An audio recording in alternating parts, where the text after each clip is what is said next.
রান্না করে নিলাম ফুলকপি আলু মটরশুঁটি দিয়ে তরকারি।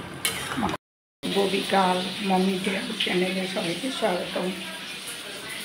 আশা করি সকলেই ভালো আছো, আমিও ভালো আছি। আজ মঙ্গলবার, তাই নিরামিষ একটা রেসিপি করবো, সেটাই তোমাদের সাথে শেয়ার করব। তোমরা নো স্কিপ করে আমার ভিডিওটা অবশ্যই দেখবে। আর যারা নতুন আছো, যারা আমার নতুন ভিডিওগুলো দেখছো, তারাও আমাকে একটা সাবস্ক্রাইব করে দিও। তাহলে চলো রান্নাঘরে। চলে এলাম রান্নাঘরে। আজকে মঙ্গলবার, তাই আমি ঠিক সন্ধ্যার আগে রান্নাটা করে নিচ্ছি। আজকে করব নিরামিষ ফুলকপি আলু তরকারি। নিয়ে নিয়েছি ফুলকপি টুকরো টুকরো করে, আর নিয়ে নিয়েছি আলু দুটো কেটে, আর নিয়েছি দুটো টমেটো। এখন মিক্সি ব্লেন্ডারে মশলাটা করে নিব। নিয়ে নিয়েছি 1 চামচ পরিমাণ সাদা জিরা, নিয়ে নিচ্ছি 1 চামচ ধনে, দুটো শুকনো লঙ্কা,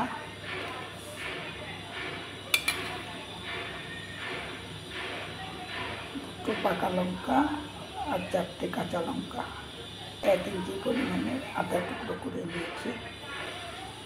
এখন আমি মিক্সিতে পেস্ট করে দিলাম। আমি গরম জল বসিয়ে দিয়েছি। ফুলকপি আলুটাকে আমি একটু বয়েল করে নেব। আর আলুটাকে আমি 2-3 মিনিটের মতো বয়েল করে নিচ্ছি। সামান্য লবণ। মশলাটা মিক্সিতে করে নিলাম। টমেটোটাও পেস্ট করে নিলাম।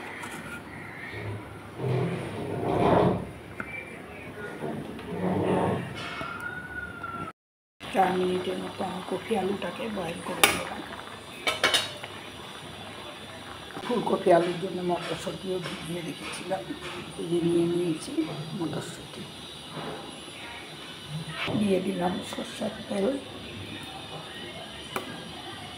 আলুগুলো এখন আমি ভেজে নেব।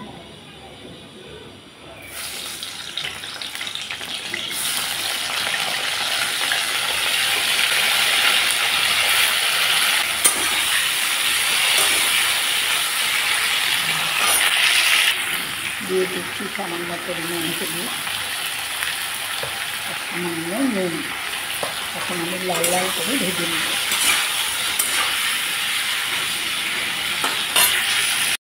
আলুটা সুন্দর লাল লাল করে ভেজে নিলাম। এইভাবে ভেজে নিলে সবজিটাও বেশি গলে যায় না, আর ভালোও লাগে খেতে। এখন আমি উঠিয়ে দিচ্ছি। কপি ভাজার তেল একটু রয়ে গেল, আবার দিয়ে দিলাম সরষের তেল, জিরা ফোড়ন, দুটো তেজপাতা,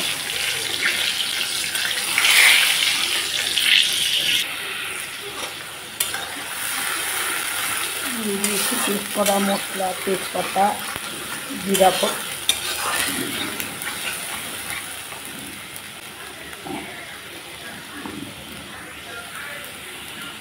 দিলাম পেস্ট করা টমেটো, মটরশুঁটি, লবণ, হলুদ।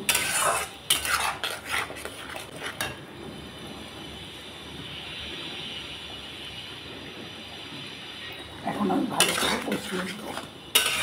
আলু আর ফুলকপি ভাজা দিয়ে দিলাম। এখন আমি ভালো করে কষিয়ে নেব।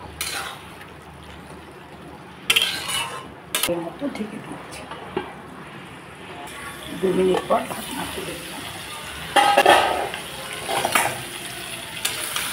2 মিনিট পর ঢাকনাটা খুলে দিলাম। মশলা ভাজা ভাজা হয়ে গেছে। এখন দিয়ে দিচ্ছি জল। খুব একটা জল দেবো না, রুটি বা পুরির সাথে খাওয়ার জন্য।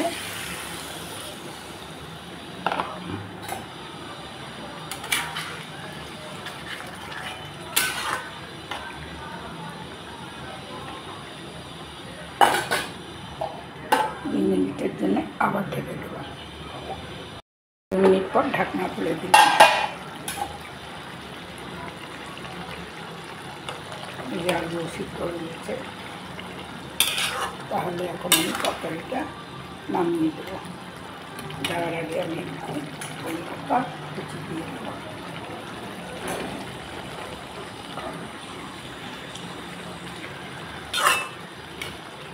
হয়ে গেল আমার ফুলকপি আলু তরকারি।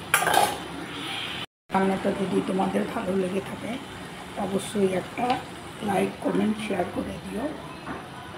আর আমি অনেক কষ্ট করে ভিডিওগুলো করি একা একাই, তাই আমাকে একটু তোমরা সাপোর্ট করো যাতে আমি এগিয়ে যেতে পারি। অনেক উৎসাহ নিয়ে আমি ভিডিওগুলো করি, তোমরা সাপোর্ট করলেই আমি অবশ্যই এগিয়ে যেতে পারবো। আর যারা নতুন দেখছো আমার রান্নাগুলো বা ভিডিওগুলো, তারা একটা সাবস্ক্রাইব অবশ্যই করে দিও। এটা আমি বিশেষভাবে তোমাদেরকে অনুরোধ জানালাম বা তোমাদের থেকে আমি আশা করছি।